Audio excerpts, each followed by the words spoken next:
गौ माता ने सुनाया महाकुंभ का विस्तृत इतिहास। नमस्कार प्रिय दर्शकों, जय श्री राम। आप सभी का हमारे चैनल विद्या ज्ञान सागर में हार्दिक स्वागत है। यहां हम आपके लिए लाते हैं सनातन धर्म की अद्भुत, प्रेरणादायक और सच्ची घटनाओं पर आधारित कथाएं, जो आपके हृदय को सुख और शांति प्रदान करेंगी। आज की कथा आरंभ करने से पहले एक विनम्र निवेदन है। श्रीमद् भगवद गीता और पुराणों में कहा गया है कि अधूरी छोड़ी गई कथा दुख और पाप का कारण बनती है। इसलिए कृपया इस कथा को अंत तक अवश्य सुनें। यदि आप अपनी मां से सच्चा प्रेम करते हैं तो इस वीडियो को लाइक करें, हमारे चैनल को सब्सक्राइब करें और कमेंट में मां लिखकर अपना समर्थन दिखाएं। तो चलिए बिना किसी देरी के आरंभ करते हैं आज की प्रेरणादायक कथा। एक शांत और हरियाली भरे मैदान में गौ माता अपने बछड़े के साथ विश्राम कर रही थी। बछड़ा अपनी मां से हमेशा नई कहानियां सुनने की जिद करता था। आज उसकी आंखों में उत्सुकता और कौतूहल था। उसने अपनी मां से पूछा, मां, लोग महाकुंभ की बात क्यों करते हैं? क्या ये इतना खास है? गौ माता ने एक गहरी सांस ली और मुस्कुराते हुए कहा, मेरे बच्चे, महाकुंभ केवल एक मेला नहीं है। ये पूरे ब्रह्मांड के संतुलन और मानवता के उत्थान से जुड़ा है। ये कहानी बहुत पुरानी है और इसे जानना तुम्हारे लिए भी जरूरी है। तो सुनो ध्यान से। गौ माता ने कहा, बहुत समय पहले की बात है, जब देवता और असुर, जो अच्छे और बुरे के प्रतीक है, आपस में हमेशा संघर्ष करते थे। उस समय समुद्र मंथन का निर्णय लिया गया ताकि उसमें से अमृत प्राप्त किया जा सके, जो अमरता प्रदान करता है। इस मंथन के लिए समुद्र को चर्ण मथा करने का उपाय निकाला गया। मंदराचल पर्वत को मथानी और नाग वासुकी को रस्सी बनाकर देवताओं और असुरों ने मिलकर समुद्र मंथन शुरू किया। मंथन के दौरान समुद्र से कई चीजें निकली, जैसे लक्ष्मी, चंद्रमा, कल्पवृक्ष और विष, हलाहल। लेकिन अंत में जो सबसे महत्वपूर्ण चीज निकली वो था अमृत का कलश। अमृत पाने की लालसा से देवता और असुर दोनों में संघर्ष शुरू हो गया। बछड़ा चकित होकर बोला, मां, फिर क्या हुआ? अमृत किसके पास गया? गौ माता ने कहा, देवताओं ने अपनी चतुराई से असुरों से अमृत को छीन लिया। भगवान विष्णु ने मोहिनी का रूप धारण कर असुरों को भटका दिया और अमृत को देवताओं के पक्ष में सुरक्षित कर लिया। लेकिन इसी बीच अमृत कलश से अमृत की कुछ बूंदें धरती पर गिर गई। गौ माता ने आगे बताया, अमृत की बूंदें 4 स्थानों पर गिरी: हरिद्वार, प्रयागराज, उज्जैन और नासिक। इन स्थानों पर अमृत गिरने से ये जगह पवित्र हो गई। तभी से हर 12वें वर्ष इन स्थानों पर महाकुंभ का आयोजन होता है। बछड़े की जिज्ञासा बढ़ रही थी। उसने पूछा, मां, लोग महाकुंभ में क्या करते हैं? गौ माता ने समझाया, महाकुंभ में करोड़ों लोग एकत्र होते हैं। वे गंगा, यमुना और सरस्वती के संगम में स्नान करते हैं। ये स्नान केवल शरीर को शुद्ध करने का कार्य नहीं है, बल्कि ये आत्मा की शुद्धि और नए जीवन की शुरुआत का प्रतीक है। महाकुंभ में साधु संत, ऋषि मुनि और योगी आते हैं। वे अपने ज्ञान और उपदेशों से लोगों को जीवन की सच्चाई और धर्म का मार्ग दिखाते हैं। महाकुंभ एक ऐसा पर्व है जो मनुष्य को उसकी जड़ों से जोड़ता है। ये पर्व हमें याद दिलाता है कि हम सब एक ही स्रोत से उत्पन्न हुए हैं और हमें एकता और करुणा के साथ रहना चाहिए। बछड़े ने पूछा, मां, तुम्हें इस मेले में क्या लगता है? इतने लोग आते हैं, क्या ये अच्छा है? गौ माता ने करुणा भरे स्वर में कहा, मेरे बच्चे, मुझे खुशी होती है कि लोग इतनी दूर दूर से अपनी भक्ति और श्रद्धा के साथ आते हैं। वे संगम में स्नान कर अपने पापों का प्रायश्चित करते हैं और नई शुरुआत करते हैं। लेकिन मैं कभी कभी दुखी भी होती हूं। क्यों? क्योंकि कुछ लोग यहां गंदगी फैलाते हैं, नदियों को प्रदूषित करते हैं और अपनी जिम्मेदारियों को भूल जाते हैं। महाकुंभ का असली उद्देश्य केवल स्नान करना नहीं है, बल्कि अपने भीतर परिवर्तन लाना है। ये हमें प्रकृति से जुड़ने, उसे सम्मान देने और अपनी आत्मा को शुद्ध करने का अवसर देता है। महाकुंभ हमें यह सिखाता है कि हमारा जीवन भी एक संगम है, शरीर, मन और आत्मा का। जैसे नदियां संगम बनाती हैं, वैसे ही हमें भी अपने भीतर की नकारात्मकताओं को दूर करके प्रेम, सेवा और शांति का मार्ग अपनाना चाहिए। बछड़ा अब शांत और संतुष्ट लग रहा था। उसने अपनी मां से कहा, मां, मैं समझ गया। महाकुंभ केवल एक मेला नहीं, बल्कि एक प्रेरणा है। हमें केवल नदी और संगम को पवित्र नहीं रखना चाहिए, बल्कि अपने मन और कर्मों को भी शुद्ध करना चाहिए। गौ माता ने गर्व से उसे देखा और कहा, बिल्कुल मेरे बच्चे, यही इस कथा की सच्चाई है। अगर हर कोई ये समझ जाए तो धरती पर स्वर्ग उतर आएगा। बछड़ा महाकुंभ की अद्भुत कथा सुनकर गहराई से सोचने लगा, लेकिन उसकी उत्सुकता अभी पूरी नहीं हुई थी। उसने अपनी मां से पूछा, मां, क्या महाकुंभ केवल पौराणिक कथा तक सीमित है या आज के समय में भी इसका महत्व है? गौ माता ने मुस्कुराते हुए कहा, मेरे बच्चे, महाकुंभ केवल अतीत की कहानी नहीं है, ये वर्तमान और भविष्य के लिए भी उतना ही प्रासंगिक है। लेकिन समय के साथ इसकी चुनौतियां और महत्व दोनों बढ़ गए हैं। अब मैं तुम्हें महाकुंभ की आधुनिक यात्रा के बारे में बताती हूं। गौ माता ने बताया, आज के समय में महाकुंभ में करोड़ों श्रद्धालु आते हैं। ये मेला इतना विशाल होता है कि इसे दुनिया का सबसे बड़ा धार्मिक आयोजन माना जाता है। यहाँ हर वर्ग और हर देश से लोग आते हैं, अमीर, गरीब, वृद्ध, युवा। ये एक ऐसा स्थान है जहां सब एक समान होते हैं। ये मेला आधुनिक तकनीक और प्रबंधन का अद्भुत उदाहरण बन चुका है। लाखों लोगों के रहने, खाने और सुरक्षा की व्यवस्था की जाती है। नदी के किनारे बड़े बड़े शिविर लगते हैं, साधु संत अपने आश्रम बनाते हैं और भक्ति का वातावरण हर जगह फैलता है। लेकिन मेरे बच्चे, आज महाकुंभ को कई चुनौतियों का सामना करना पड़ रहा है। पर्यावरण प्रदूषण और नदियों की स्थिति खराब हो रही है। गंगा, जो सबसे पवित्र नदी मानी जाती है, कई जगहों पर दूषित हो चुकी है। लोग श्रद्धा से आते तो हैं, लेकिन कभी कभी वे अपनी जिम्मेदारियों को भूलकर कचरा और गंदगी छोड़ जाते हैं। यही कारण है कि महाकुंभ केवल भक्ति का पर्व नहीं, बल्कि पर्यावरण जागरूकता का भी संदेश देता है। बछड़ा उत्सुकता पूर्वक बोला, मां, तुमने महाकुंभ को कैसे अनुभव किया? क्या तुम वहां गए हो? गौ माता ने अपने अनुभव साझा करते हुए कहा, हाँ मेरे बच्चे, मैं महाकुंभ के दौरान वहां गई थी। मैं हरिद्वार के घाटों पर गई, जहां गंगा की लहरें बहती हैं। मैंने देखा कि कैसे लोग भक्ति में डूबे हुए थे। कुछ लोग गंगा में स्नान कर रहे थे, तो कुछ संतों के प्रवचन सुन रहे थे। लेकिन मैंने ये भी देखा कि कुछ लोग नदी में प्लास्टिक और कचरा डाल रहे थे। मुझे ये देखकर बहुत दुख हुआ। गंगा, जो हमारी मां समान है, वो खुद मानव के पापों का भार उठाए जा रही है।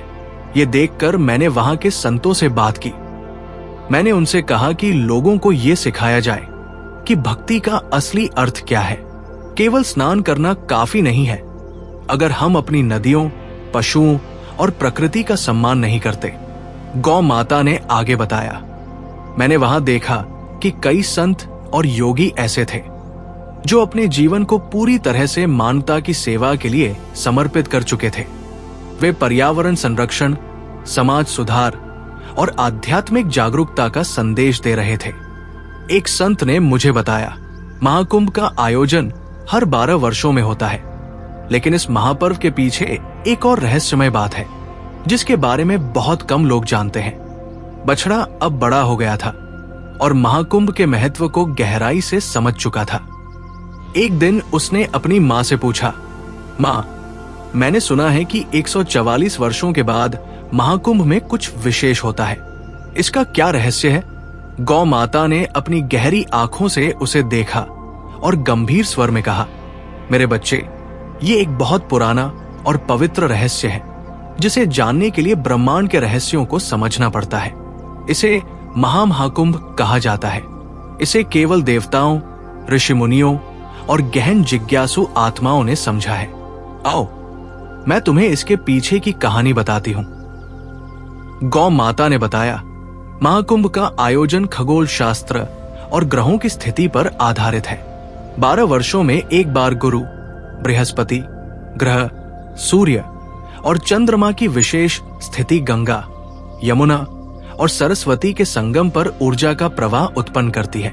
लेकिन हर 144 वर्षों में ये तीनों ग्रह, साथ ही अन्य महत्वपूर्ण खगोलीय घटनाएं एक विशेष स्थिति में आते हैं। इस समय ब्रह्मांडीय ऊर्जा का प्रवाह कई गुना अधिक बढ़ जाता है। ऐसा कहा जाता है कि इस समय संगम में स्नान करने से न केवल वर्तमान जन्म के पाप धुलते हैं, बल्कि पिछले कई जन्मों के बंधन भी समाप्त हो जाते हैं। बछड़ा आश्चर्यचकित होकर बोला, मां, तो क्या ये किसी चमत्कार से कम है? गौ माता ने सहमति में सिर हिलाया और कहा, सच में ये एक दिव्य चमत्कार है। इस समय केवल भौतिक संसार ही नहीं, बल्कि आध्यात्मिक और खगोलीय संसार भी एक विशेष संतुलन में आ जाता है। इसे समझने के लिए ऋषि मुनि ध्यान और तप करते थे। यही कारण है कि महामहाकुंभ का महत्व इतना अधिक है। गौ माता ने आगे बताया, 144 वर्षों के महामहाकुंभ के दौरान ऋषि मुनि गहरे ध्यान और साधना में लीन हो जाते थे। वे इस समय ब्रह्मांडीय ऊर्जा का उपयोग करके अपने ज्ञान को बढ़ाते और लोगों का मार्गदर्शन करते थे। कहा जाता है कि इस समय साधना करने से व्यक्ति को ब्रह्मांड के गूढ़ रहस्यों का ज्ञान प्राप्त हो सकता है। महामहाकुंभ का आयोजन इतनी दुर्लभता से होता है कि इसे देखने के लिए लोग अपनी पूरी जिंदगी की योजना बनाते हैं। इस समय हरिद्वार, प्रयागराज, उज्जैन और नासिक में एक विशेष प्रकार का आध्यात्मिक वातावरण बनता है। यहां देवताओं की उपस्थिति महसूस की जा सकती है। बछड़ा अब और भी जिज्ञासु हो गया। उसने पूछा, मां, क्या हमें यह मौका कभी मिलेगा?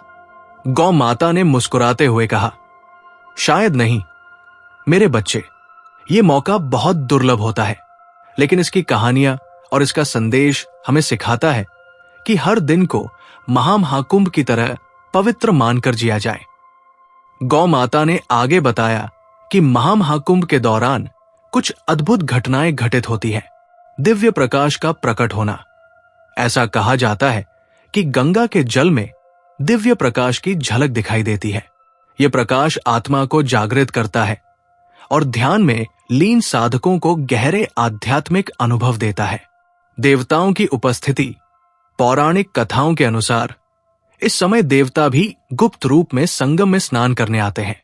इस कारण इस समय को अत्यंत शुभ माना जाता है। साधुओं और संतों का महासंगम।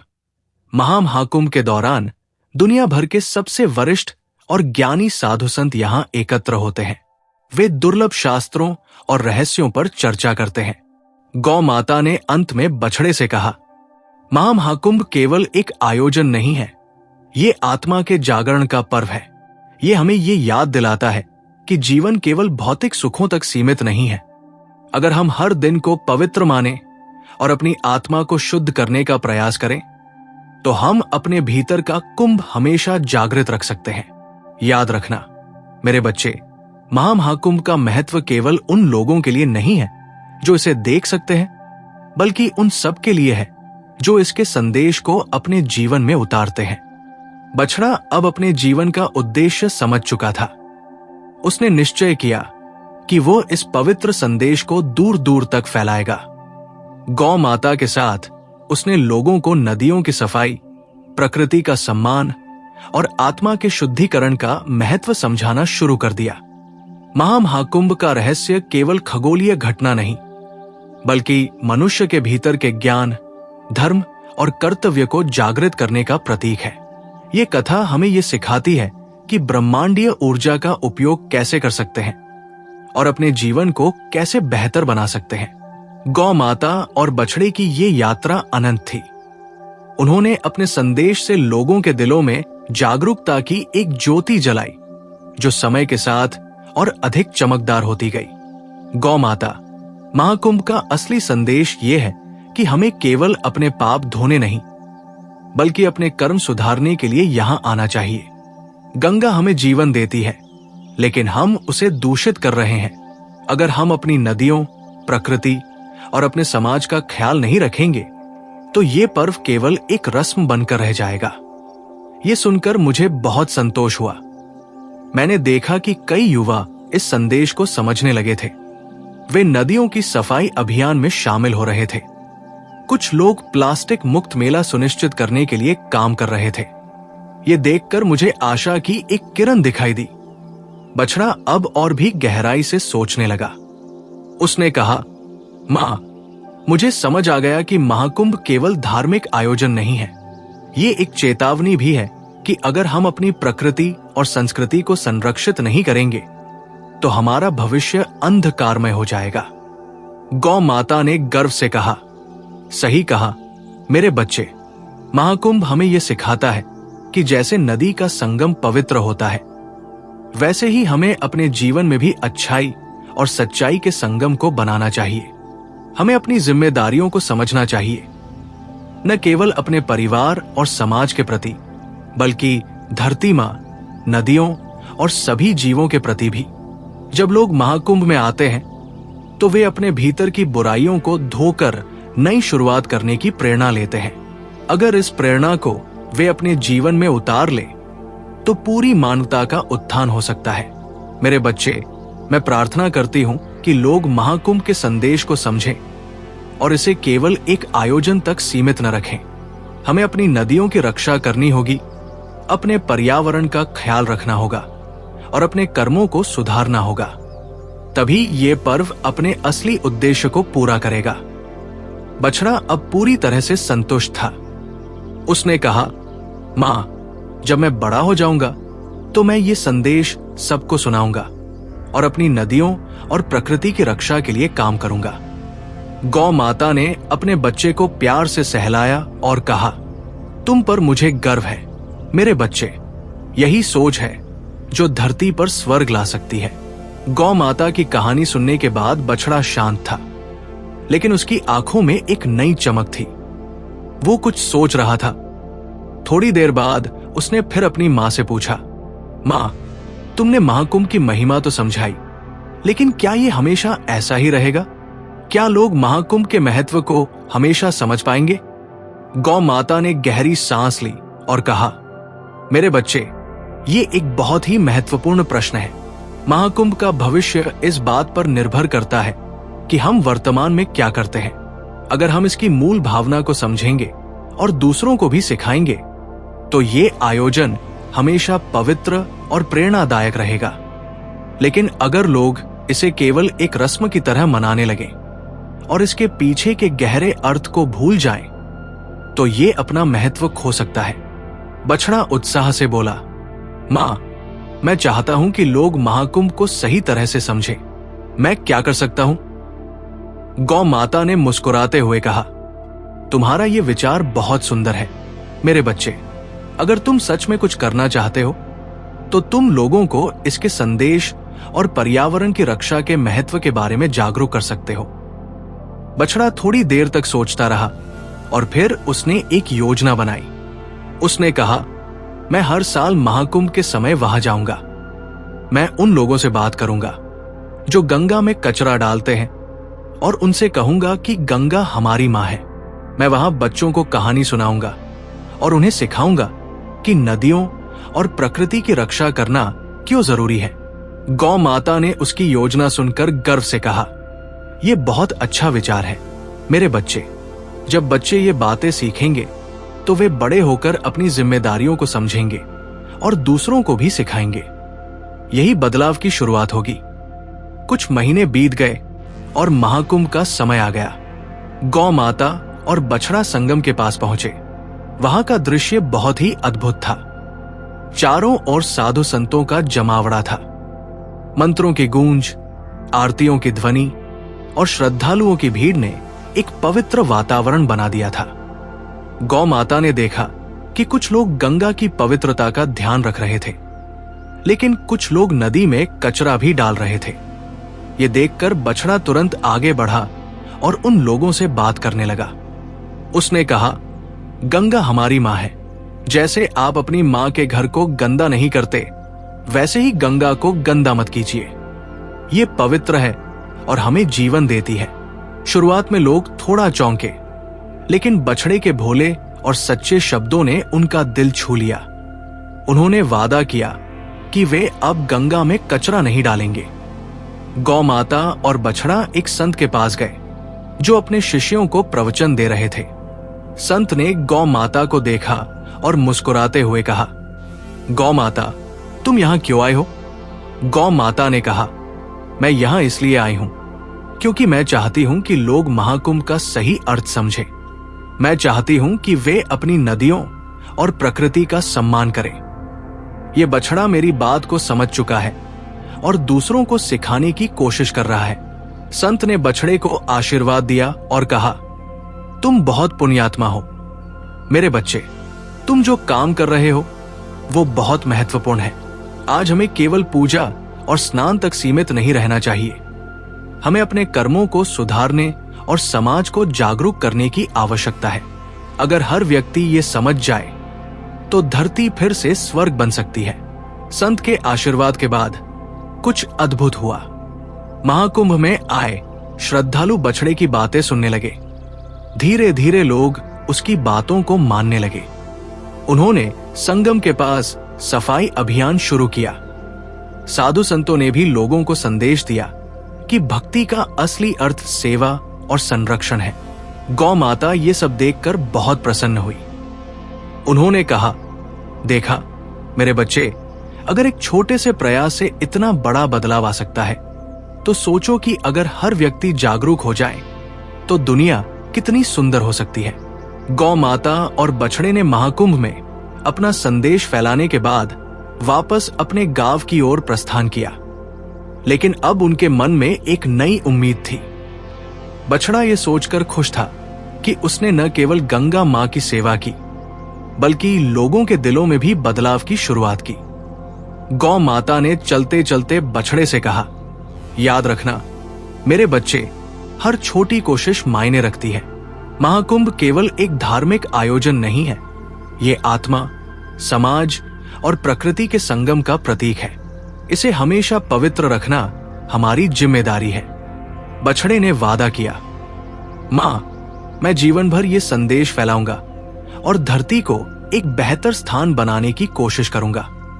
गौ माता ने गर्व से उसे गले लगाया और इस तरह ये कहानी केवल एक मां और उसके बछड़े की नहीं, बल्कि हर उस व्यक्ति की है जो दुनिया को बेहतर बनाने का सपना देखता है।